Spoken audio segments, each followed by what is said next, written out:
The Way Home. Mein Kampf, the book penned by the Führer himself. It was the third book of great importance to reach Liesel Miminger, only this time she did not steal it. The book showed up at 33 Himmel Street perhaps an hour after Liesel had drifted back to sleep from her obligatory nightmare.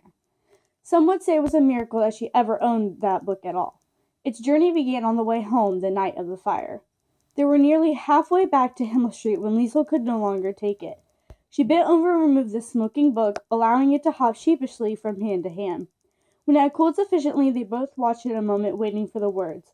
"Papa, what the hell do you call that?" He reached over and grabbed hold of the shoulder shrug. No explanation was required. It was obvious that the girl had stolen it from the fire. The book was hot and wet, blue and red. Embarrassed, and Hans Huberman opened it up. Pages 38 and 39. "Another one?" Liesel rubbed her ribs. "Yes, another one?"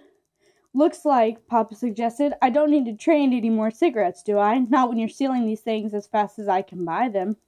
Liesel, by comparison, did not speak. Perhaps it was her first realization that criminality spoke best for itself. Irrefutable. Papa studied the title, probably wondering exactly what kind of threat this book posed to the hearts and minds of the German people. He handed it back. Something happened. Jesus, Mary, and Joseph. Each word fell away at its edges. It broke off and formed the next.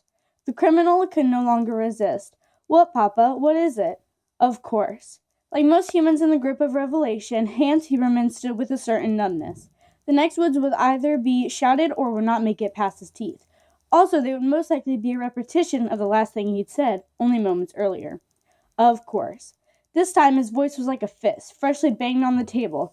The man was saying something. He was watching it quickly, end to end like a race, but it was too high and too far away for Liesel to see. She begged him, "Come on, Papa, what is it?" She fretted that he would tell Mama about the book.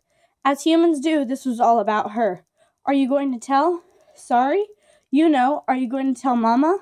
Hans Huberman still watched, tall and distant. "About what?" She raised the book. "This." She brandished it in the air as if it was a gun. Papa was bewildered. Why would I? She hated questions like that. They forced her to admit an ugly truth to reveal her own filthy, thieving nature. "Because I stole again." Papa bent himself to a crouching position, then rose and placed his hand on her head. He stroked her hair with his rough, long fingers and said, "Of course not, Liesel. You are safe." So what are you going to do? That was the question. What marvelous act was Hans Huberman about to produce from the thin Munich street air? Before I show you, I thought we should first take a look at what he was seeing prior to his decision. Papa's fast-paced visions. First he sees the girl's books, the Gravedigger's Handbook, Faust the Dog, the Lighthouse, and now the Shoulder Shrug. Next is the kitchen and a volatile Hans Jr., regarding those books on the table where the girl often reads. He speaks, "And what trash is this girl reading?" His son repeats the question 3 times, after which he makes a suggestion for a more appropriate reading material. "Listen, Liesel." Papa placed his arm around her and walked her on. "This is our secret, this book. We'll read it at night or in the basement just like the others, but you have to promise me something." "Anything, Papa." The night was smooth and still. Everything listened. "If I ever ask you to keep a secret for me, you will do it." "I promise." "Good. Now come on. If we're any later, Mama will kill us, and we don't want that, do we? No more book stealing then, huh?" Liesel grinned. What she didn't know until later was that within the next few days her foster father managed to trade some cigarettes for another book, although this one was not for her. He knocked on the door of the Nazi Party office in Molking and took the opportunity to ask about his membership application. Once this was discussed, he proceeded to give them this last scraps of money and a dozen cigarettes. In return, he received a used copy of Mein Kampf. "Happy reading," said one of the party members.